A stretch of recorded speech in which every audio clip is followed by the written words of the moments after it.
एक तो सर आरक्षण ने जो ऊंची लोग सवर्ण लोग हैं उनकी वो बहुत परेशान है आरक्षण से। मैं किसी के लिए गलत नहीं कह रहा, दलित को और उसकी आवाजें लगती हैं कि भाई साहब आके एडमिशन ले लीजिए, और हमारे बच्चे 700 की रैंक पे ऐसे आंसू बहाते हुए बैठते हैं। हमारा जब एमबीबीएस में सिलेक्शन हुआ तो हम सेकंड वेटिंग लिस्ट से आए, 90% नंबर थे हमारे, और हम जब जाके वहाँ पहुंचे तो हमारी टेबल पे एक शेड्यूल ट्राइब बैठा हुआ था। एक पूरी की पूरी तबका शूद्र अति शूद्र कह के, अनटचेबल्स कह के उनको आपने पढ़ने लिखने का अधिकार नहीं दिया, आपने उनको कुएं से पानी पीने का अधिकार नहीं दिया, आपने उन्हें सार्वजनिक स्थानों से चलने का अधिकार नहीं दिया, आपने उन्हें संपत्ति अर्जित करने का अधिकार नहीं दिया। तो उन लोगों के साथ अन्याय हुआ कि नहीं हुआ? वो जो शूद्र काम करते थे वो अगर वो काम नहीं करते तो कौन काम करता उसको? आपका भारद्वाज नाम बताया आपने, ब्राह्मण है। अगर आपको सिर्फ ये कह दें कि आपको सिर्फ पूजा पाठ करनी है, पोथी पत्रे पढ़ने हैं, मंत्रोच्चारण करना है, यज्ञ हवन करना है, डॉक्टर नहीं बनना है, तो आपको कैसा लगेगा? नहीं, देखिए आप बिल्कुल उस चीज को इस समय के परिप्रेक्ष्य में ना मैं कनेक्ट कर रहा हूँ। क्यों? रिसर्च में तो इन सब स्टैंडर्ड लोगों को बैठा दो, वो क्या खाक रिसर्च करेंगे? आपने ऐसा कोई अध्ययन हुआ है 90% इस देश में? ऐसा कोई रिसर्च हुआ है? आप नहीं, नहीं, आप बात सुनिए नहीं, ऐसे नहीं होता। आप मेरे को ये बताइए, कोई रिसर्च, कोई अध्ययन हुआ है जिससे ये साबित हुआ कि आरक्षण ने मेरिट का नुकसान किया है? मेरे फादर गरीब हैं तो क्या मैंने कोई गुनाह कर दिया? बिल्कुल नहीं है। हाँ, तो फिर हमें क्यों नहीं रिजर्वेशन मिलता है? भारत में जातिवाद जो है, कास्ट बेस्ड डिस्क्रिमिनेशन, वो जाति के आधार पर होता है, आर्थिक आधार पर नहीं होता। इस बारे में आपका क्या कहना है? ये वर्ण व्यवस्था चली आ रही है सनातन धर्म की, उसमें हम कुछ नहीं कर सकते। सरकारी नौकरियों में आरक्षण के लिए कोई समय सीमा नहीं है, 10 साल की कोई बात नहीं, संविधान में लिखा हुआ है। नहीं, ये आप बता रहे हो हमें तो लोगों ने यही बताया। मैं ऑन कैमरा कह रहा हूँ भाई साहब, डॉक्टर साहब ऑन कैमरा बोल रहा हूँ। अमेरिका में आरक्षण है, एजुकेशन में भी है और जॉब्स में भी है। अरे भाई साहब गूगल कर लीजिए। अरे मैं अभी आपको सबूत देता हूँ भाई साहब, बिना सबूत के बात नहीं करते। हाँ, आप लोग हमसे क्या चीज सुनना चाहते हैं? मैं तो आपने मुझसे सवाल किया, मैं उसका जवाब जान रहा हूँ, आपसे फिर सवाल कर रहा हूँ। नहीं, मैं अपोज क्यों नहीं करूँ? भारत के तमाम मंदिरों में सिर्फ और सिर्फ ब्राह्मण जाति के लोग पुजारी बन सकते हैं, वही यज्ञ करा सकते हैं, वही ये सदियों से चला हुआ 100% आरक्षण है ब्राह्मणों के लिए। इसके बारे में आपका क्या ख्याल? आप लोगों की क्या राय है? अपना नाम बताएं, परिचय दें। मैं डॉक्टर अवधेश भारद्वाज, मैं भी सर्जन हूँ। तो आपकी क्या राय है? इससे तो मैं थोड़ा सा दूर रहता हूँ, लेकिन मैं 2-3 मुद्दों में जरूर बात करना चाहूँगा आपसे। एक तो सर आरक्षण ने जो ऊंची लोग सवर्ण लोग हैं उनकी वो बहुत परेशान है आरक्षण से। कल मैंने कहीं पढ़ा 62.5% आरक्षण हो गया है सर। 62.5 में से घटा दीजिए तो जो बचा वो सवर्णों के लिए है। ये क्या चीज़ है? ये हमारी समझ में नहीं आई। आरक्षण से नुकसान हो गया सवर्ण भाई। आप एक गरीब आदमी है, उसको सारी चीजें दीजिए, डबल पढ़ाई के पैसे दीजिए, पूरी किताब फ्री दीजिए, ड्रेस फ्री दीजिए, एसी कहते हैं ना, बड़े घरों में एसी लगे रहते हैं साहब, ये बच्चे गर्मी में एसी लगवा एसी के पैसे दे दीजिए। लेकिन जहाँ कोचिंग तो फ्री है, बहुत जगह कोचिंग फ्री है, कोचिंग फ्री करिए। लेकिन जहाँ कंपटीशन की बात आती है वहाँ फिर सब एक प्लेटफॉर्म पे होने चाहिए। तो आरक्षण आपके सवर्णों को भी मिला है, ईडब्ल्यूएस इकोनॉमिक वीकर सेक्शन सिर्फ और सिर्फ एक्सक्लूसिव सवर्णों के लिए है, उसका विरोध क्यों नहीं करते? वो जो सवर्णों के लिए 10% जो आरक्षण दिया है ईडब्ल्यूएस में, उससे भी तो प्रॉब्लम आ रही है। जो सवर्ण जो है उनको तो उससे भी प्रॉब्लम आएगी ना। आरक्षण आप ईडब्ल्यूएस का भी विरोध कर रहे हैं? मैं सब चीज का विरोध कर रहा हूँ सर। मैं कह रहा हूँ सुविधा हर वर्ग को मिलनी चाहिए पूरी गवर्नमेंट की तरफ से, सवर्णों को ना दें। सवर्णों को वो सोचते हैं कि सवर्णों के पास तो बहुत पैसा है, बहुत सहूलियत है, ये तो अपना कर लेंगे, उनको बिल्कुल कुछ मत दीजिए, लेकिन उनको दीजिए, पूरा दीजिए। लेकिन जब कंपटीशन का मामला आए तो सब एक प्लेटफॉर्म पे खड़े होने चाहिए। आपके अगर आरक्षण के सवाल को मैं आगे बढ़ाऊं तो SC ST OBC का आरक्षण मिला के 49.5% ईडब्ल्यूएस पे सुप्रीम कोर्ट में अभी पेंडिंग है, कुछ जगह लागू हो गया, वो अभी 3 मार्च को सुनवाई होने वाली है। 49.5% आरक्षण है, 51.5% आरक्षण जनरल कैटेगरी के नाम पे सिर्फ सवर्णों को मिलता है।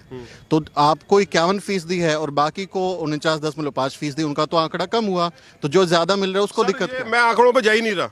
मैं तो ये कह रहा हूँ कि जब कंपटीशन हो तो सारे बच्चे एक प्लेटफॉर्म पे खड़े होकर कंपटीशन दें, ताकि एक अच्छे बच्चों की एक फौज निकल के आए जो इस देश को संभाले। मैं आंकड़ों पे जा ही नहीं रहा। मैं तो ये कह रहा हूँ सबको एक कंपटीशन सबके लिए एक जैसा हो। तो कंपटीशन जब एक जैसा करेंगे तो इक्वल प्लेइंग फील्ड भी तो होगा। सब क्या बराबर हो गए हैं समाज में कि अब सबके साथ एक जैसा व्यवहार किया जाए? नहीं सर, तो फिर आप अगर इस तरह से कहेंगे तो फिर क्वालिटी मेंटेन नहीं हो पाएगी ना। भाई क्वालिटी कैसे मेंटेन करेंगे आप? एक अच्छा डॉक्टर, अच्छा इंजीनियर कहाँ से लाएंगे आप? कैसे लाएंगे बताइए? तो आपको लगता है भाग जाते हैं जो अच्छे बच्चे, पढ़े लिखे बच्चे हैं, जो अच्छे हैं, वो तो हिंदुस्तान से इतनी नफरत करते हैं कि वो तो ये सोचते हैं कि हमें डिग्री मिले और हम भागे यहाँ से। आपको अमेरिका का आपने उदाहरण दिया, जानकारी के लिए बता दूं, आप तो पढ़े लिखे प्रबुद्ध वर्ग के आदमी हैं, आप जानते होंगे H1B1 वीजा मिलता है अमेरिका में। एफर्मेटिव एक्शन है रेशियल आधार पे, और जो एशियन लोग होते हैं उनको प्राथमिकता दी जाती है, रेस के हिसाब से प्राथमिकता मिलती है। तो एफर्मेटिव एक्शन को हिंदी में कहते हैं आरक्षण। तो जो भारत से वहां जाते हैं वो आरक्षण का कहीं ना कहीं फायदा लेते हैं वहां पर, वहां लिया, यहाँ के विरोध कर दिया। रेसिज्म की बात कर रहे हैं आप, बिल्कुल सही कह रहे हैं। रेसिज्म से तो हम वहां जाके परेशान होते हैं ना, रेसिज्म की वजह से। वहां आरक्षण का फायदा लिया तो ठीक है, यहाँ पे गलत हो गया। लेकिन हिंदुस्तान में इतने परेशान है कि वो उस रेसिज्म को सहने के लिए तैयार हैं बाहर बच्चे। हम वहां का रेसिज्म सह लेंगे, लेकिन इतनी यहाँ पे वहां पे फायदा ले लिया। और हमारे देश में फायदा क्यों जब ले लिया? किसी को फायदा क्यों ले लिया? वहाँ सामाजिक नुकसान न्याय है। की बात होती है तो कहते गलत है। सर वहाँ फायदा क्यों ले लिया? वहाँ तो नुकसान है, रेसिज्म को सह रहेंगे वो। रेसिज्म को तो सह रहे हैं ना वो, आ जाके सेकंड ग्रेड सिटीजन हो रहे हैं ना तो वो। आरक्षण का इलाज क्या होगा? कुछ नहीं, कोई आप पूरी सुविधा, वही तो कह रहा हूँ, सब हर वर्ग को उसके हिसाब से पूरी सुविधा दीजिए। दलित वर्ग है, नीचे के वर्ग है, उनको खूब पैसा दीजिए, खूब पढ़ाई फ्री कराइए, खूब कोचिंग फ्री कराइए, खूब सुविधा दीजिए। सवर्णों को कुछ मत दीजिए, सवर्णों को जरूरत भी नहीं है मेरे ख्याल से। लेकिन जब कंपटीशन आए तो सबको एक साथ, सब जनरल कैटेगरी है, सब ओपन कैटेगरी है, लेकिन कोई आप कैटेगरी ये नहीं सोचते कि हमारे देश में जिस तरह से भारत में जातिवाद रहा है, वर्ण व्यवस्था रही है, अगर इतिहास को हम देखें तो एक खास तबके को हजारों साल तक वंचित रखा गया। आपका लिखा हुआ इतिहास है भारत का जो ये बताता है, 5000 साल का इतिहास बताता है कि उनके साथ हिस्टोरिकल इनजस्टिस हुआ है, इतिहास में अन्याय हुआ है।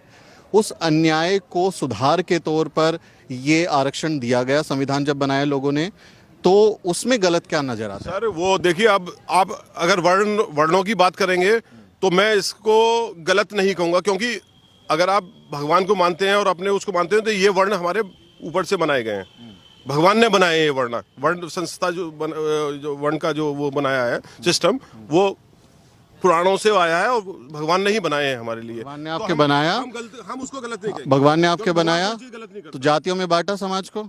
सर जितनी अशांति, जितनी अव्यवस्था अब है, क्या पहले थी? चलिए आपका वर्ण वर्ण वो क्या कहते हैं सिस्टम जो है उसको चलिए मैंने मान लिया, शूद्र अपना काम कर रहा था, वैश्य अपना काम कर रहे थे, क्षत्रिय अपना काम कर रहे थे, ब्राह्मण अपना काम कर रहे थे। तो वर्ण व्यवस्था सही है आपके साथ? मेरे हिसाब से तो चार नहीं, उस समय की उन परिस्थितियों में सही थी। उन परिस्थितियों में वर्ण व्यवस्था से हिस्टोरिकल इंजस्टिस हुआ कि नहीं हुआ? मुझे नहीं, इसका मेरे जवाब ख्याल से तो दीजिए। नहीं हुआ। क्या हुआ बताइए? एक पूरी की पूरी तबका शूद्र, अति शूद्र कह के, अनटचेबल्स कह के, उनको आपने पढ़ने लिखने का अधिकार नहीं दिया, आपने उनको कुएं से पानी पीने का अधिकार नहीं दिया, आपने उन्हें सार्वजनिक स्थानों से चलने का अधिकार नहीं दिया, आपने उन्हें संपत्ति अर्जित करने का अधिकार नहीं दिया। तो उन लोगों के साथ अन्याय हुआ कि नहीं हुआ? वो जो शूद्र काम करते थे, वो अगर वो काम नहीं करते तो कौन काम करता उसको? क्यों ब्राह्मण नहीं कर सकते थे? क्षत्रिय का काम लड़ना है तो वो तो लड़ेगा ही ना। ये तय आप लोगों ने कैसे तय कर लिया कि भाई आदमी को जन्म के आधार पर टैलेंट होगा? वो तो मैं अब कह रहा हूं आप ना, वो तो डॉक्टर हमारी हैं, पौराणिक आप चीज़ है डॉक्टर भाई, हैं, इसमें हम आप कमेंट डॉक्टर हैं, पढ़ाई लिखाई करके डॉक्टर बने हैं। अब आपको ये बोल दिया जाए कि नहीं, आप सिर्फ जो है, आपका भारद्वाज नाम बताया आपने, ब्राह्मण है, अगर आपको सिर्फ ये कह दें कि आपको सिर्फ पूजा पाठ करनी है, पोथी पत्रे पढ़ने हैं, मंत्रोच्चारण करना है, यज्ञ हवन करना है, डॉक्टर नहीं बनना है, तो आपको कैसा लगेगा?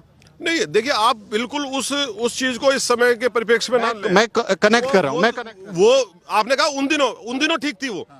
आज उस दिन पे अपने आप को रख के देखिए, अगर आपको ब्राह्मण होने के नाते, उस दिन में क्यों रखे हम? भाई उसको हिस्टोरिकल कनेक्ट नहीं करेंगे तो बात नहीं होगी। अगर आपको ये कह दिया जाए कि आप यज्ञ हवन कीजिए, आप चोटी लगा के आप हवन कीजिए, डॉक्टर मत बनिए, तो फिर क्या होगा? पहले करते थे हम लोग, उस समय की व्यवस्था ठीक थी।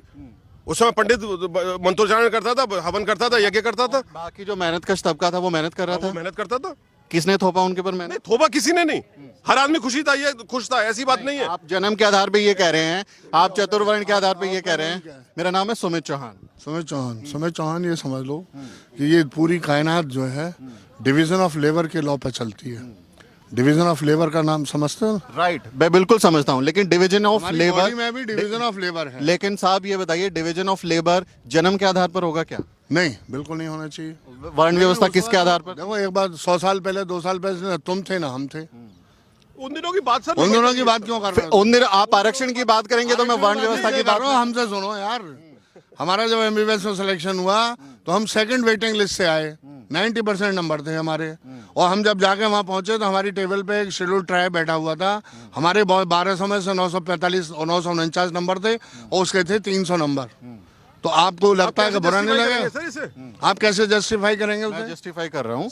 मेरी मैं एक आप मिनट मेरे को लूंगा, करने सर। दो, आप मेरे से मांग रहे जवाब तो बता। 100 नंबर पे मैं किसी के लिए गलत नहीं कह रहा, दलित को और उसकी आवाजें लगती हैं कि भाई साहब आके एडमिशन ले लीजिए, और हमारे बच्चे 700 की रैंक पे ऐसे आंसू बहाते हुए बैठते हैं। ये कहाँ की व्यवस्था है साहब? आपको ये नहीं लगता? और दूसरा सुनो, आपको मेरी बात मैं आप या तो आप मेरी बात सुन लीजिए, एक आप खुद ही बात मेरी एक बात सुन लीजिए। हमेशा आरक्षण के लिए मना किया सुप्रीम कोर्ट ने।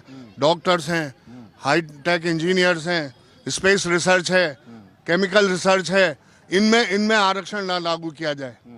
क्यों? रिसर्च में तो सब स्टैंडर्ड लोगों को बैठाते हो, वो क्या खाक रिसर्च करेंगे? आपने ऐसी कोई अध्ययन ऐसा कोई अध्ययन हुआ है 90% इस देश में? ऐसा कोई 10 रिसर्च IIT हुआ है, है? सुन लो मेरी आप बात नहीं, तो आप बात सुनिए, आप बात सुनिए। 10 IIT नहीं, है, 10 ऐसे IIT ऐसे नहीं होता। आप मेरे को ये बताइए, कोई रिसर्च, कोई अध्ययन हुआ है जिससे ये साबित हुआ कि आरक्षण ने मेरिट का नुकसान किया है? नाम बताइए उस रिसर्च का। मैंने अभी आपको पता है कानपुर में, अभी आपको पता है कानपुर में 90 लड़कों को कानपुर IIT ने बाहर कर दिया कि तुम पढ़ नहीं सकते, तुम कोप अप नहीं कर सकते, you can not cope up with the study. आप उसको आप पता कर लेना कि 90 स्टूडेंट अभी कानपुर IIT ने निकाले हैं कि नहीं निकाले हैं। सारे कौन है? अब वो सब रिजर्वेशन वाले ही सर, होंगे। इसका जवाब मैं दूंगा आपको। एम्स में कोई बड़े नेताजी भर्ती होते हैं, एम्स में टॉप इंस्टीट्यूट है मेडिकल का, भर्ती होते समय पूछते हैं कि मेरा इलाज कौन करेगा? ये जातिवाद नहीं है? अब वो उनसे पूछिए आप डॉक्टर की जाति देख के इलाज कराएंगे? मैं एक बात कहना चाहता डॉक्टर की जाति आप डॉक्टर की जाति देख के इलाज कोटे का तो नहीं है डॉक्टर। हूँ। पूछना चाहता हूँ चौहान साहब, आप एकदम क्लियर बताइए। सुनो बस एक चीज पूछना चाहता हूँ, आप ये कंपटीशन क्यों लेते हैं? कंपटीशन आप लेते हैं ना कि भाई उसका मेंटल स्टेटस कैसा है, कितना IQ है, कितना तेज है, क्या है, अपने सब्जेक्ट में जानता है या नहीं जानता है। आप लेते हैं एग्ज़ाम जब लेते हैं, ठीक है, आप एक जो मतलब जो फाइनेंशियली वीक है, आप उसको जरूर रिजर्वेशन दें, क्योंकि हो सकता है वो बेचारा गरीबी की वजह से पढ़ ना पाए।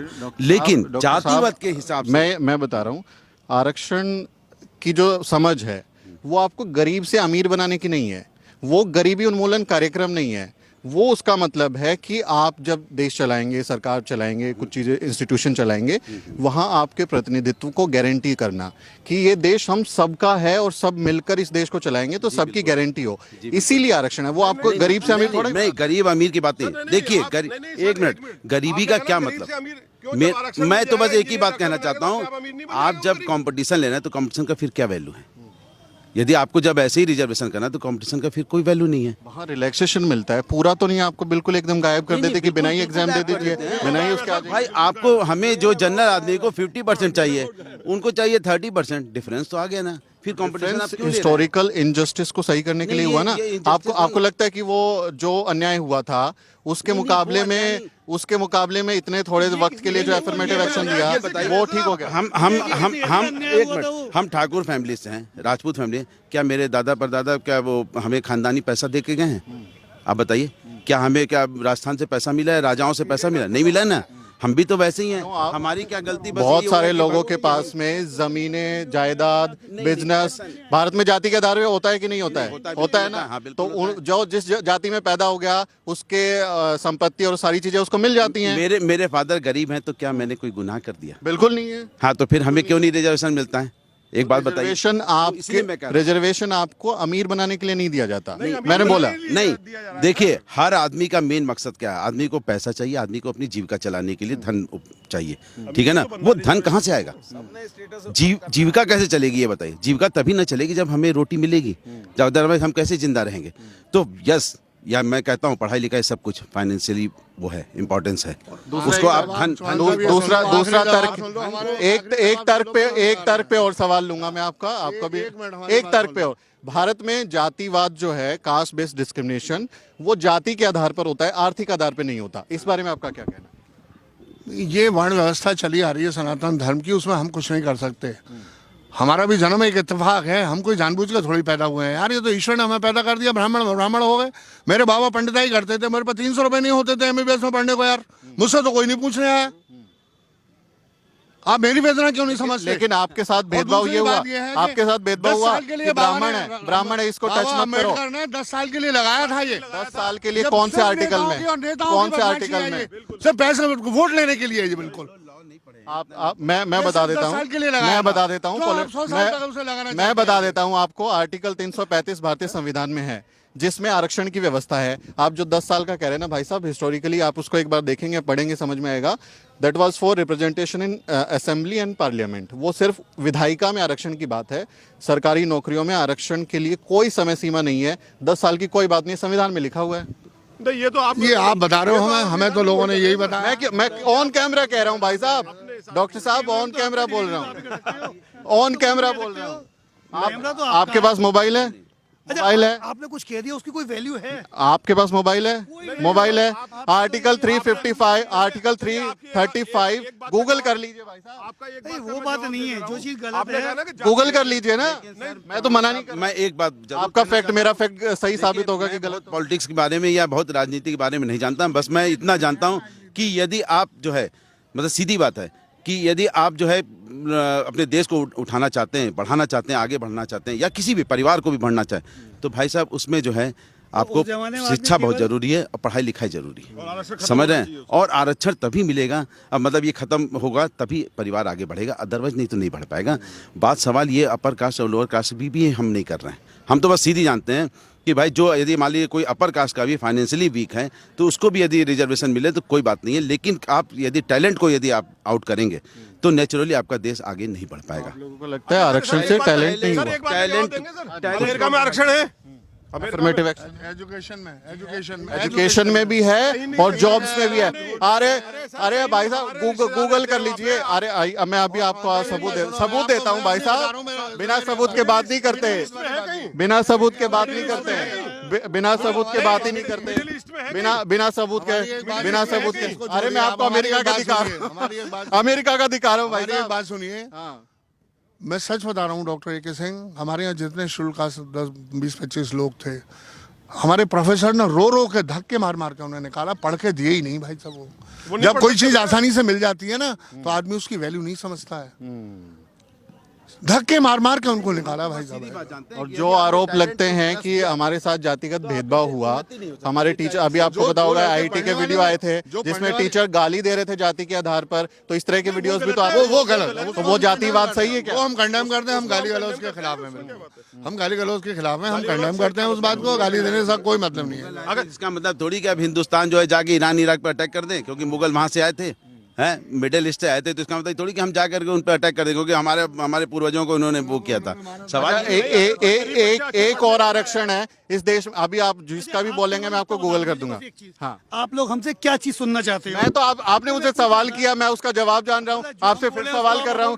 नहीं, मैं अपोज क्यों नहीं करूँ भाई? आप अपनी बात रख रहे हैं लोकतंत्र में। मैं मैं एक बात जानता हूँ, एक छोटे आप से जबकि बात कर रहे हैं ना, हाँ साहब, उस एक छोटी समय सी जो बात हम लोग जानता हूँ। कमाते थे पैसे, आपके फादर हो, मेरे फादर हो, किसी के भी हो, वो केवल अपना खाना पेट भरने के लिए कमाते थे और उन पे अगर अत्याचार हो भी रहा था तो वो सहन करते थे।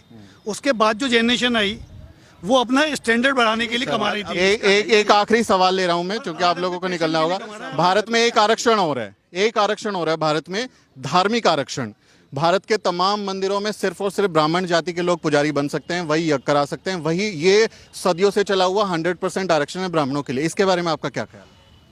नहीं, बदलना पड़ेगा, इसको बदलना पड़ेगा और बदलना चाहिए। और मैं तो बाबा नीम करोड़ी का भक्त हूँ, वहाँ पे एक ठाकुर साहब हैं पुजारी। बाबा आपका क्या मानना है? बाबा रखे हैं उन्हें। देखिए, इसमें कहना बड़ा मुश्किल है भाई। देखो, ये तो उनकी व्यवस्था अपनी चली आ रही है, वो तो वही लोग डिसाइड करेंगे इसमें क्या करना है। ये वाला आरक्षण हम फोर्स नहीं कर सकते किसी आरक्षण को कहाँ है? इसमें। ऑन पेपर आरक्षण जन्म के आधार पर है भाई साहब। क्या? जो ब्राह्मण जन्म पैदा हुआ, जिसने ब्राह्मण कुल में जन्म लिया, वही पुजारी बन सकता है ना, बाकी तो नहीं बन सकता। कोई जाटव यादव क्यों नहीं बन? तो उनकी वो चली आती है संपत्ति से। कहीं चले जाओ, आप कहीं वो है। चौहान साहब, मैं ये बस एक बात जानता हूँ, भागवत कथा कह रहे हैं भाई साहब। कितने जन्म के आधार पर आरक्षण खत्म होना चाहिए। जाति के आधार पर जो ब्राह्मणों को मिला है वो भी खत्म होना चाहिए। आरक्षण खत्म। आरक्षण अगर होना चाहिए तो सिर्फ आर्थिक आधार पर। आपका साहब? मेरा तो ये है कि भाई देखिए, जो टैलेंट है उसके हिसाब से होना चाहिए, योग्यता के हिसाब से ही हर जगह होना चाहिए। यदि मंदिर में हाँ किसी और कास्ट का यदि बच्चा अच्छा संस्कृत का श्लोक बोल रहा है और ये बोला, तो पंडित बनाओ उसको, पुजारी बनाओ। सर क्या क्या दिक्कत बताऊं है? मैं, अगर पंडित भी उस मंदिर में जाएगा ना तो वो भी कपड़े उतार के धोती पहन के ही जाएगा। उसमें ऐसा नहीं है कि वो पंडित है तो वैसे ही चला जाएगा पैंट शर्ट पहन के, उसको भी धोती पहन के ही जाना पड़ेगा नहा के वहां पर।